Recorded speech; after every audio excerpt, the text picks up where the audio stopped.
In today's video, I'm going to teach you how to send bulk email using Sendgrid. We'll walk through the exact process inside the Sendgrid dashboard so you can confidently send a campaign to all your subscribers at once without missing any important settings. Once you're logged into your Sendgrid account, start by looking at the menu on the left-hand side of the screen. Find the option labeled Marketing and click on it. This is where Sendgrid keeps all the tools related to email campaigns, contact lists, and automations. So anytime you're working on bulk email, this is where you'll begin. Inside the marketing section, look for single sends. Go ahead and select that.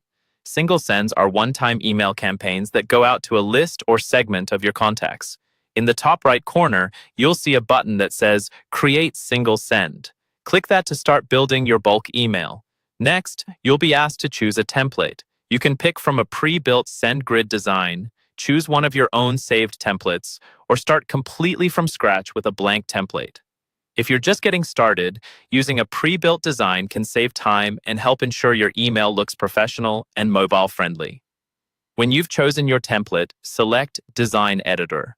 This opens Sendgrid's drag and drop editor, which makes it easy to customize your content without writing any code. Before you dive too deep into the visuals, switch over to the Settings tab. Here, you'll configure the key details of your bulk email. First, choose the From Sender by selecting a verified sender email. This must be an address you've already verified in your account, so recipients and spam filters recognize it as legitimate.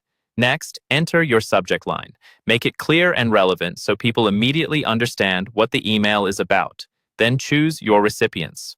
You can select one or more lists or segments. For a true bulk send, select all the lists that should receive this campaign, but make sure they're contacts who have agreed to receive your emails.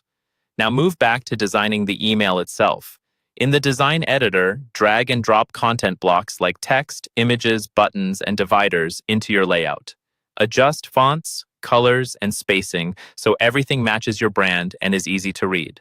Keep your main message and call to action clear and simple. When everything looks good, click Review Details and Send. Here, double-check your sender, subject, recipients, and content. If you're ready, you can launch the email immediately or choose the Schedule option to send it at a later date and time that works best for your audience.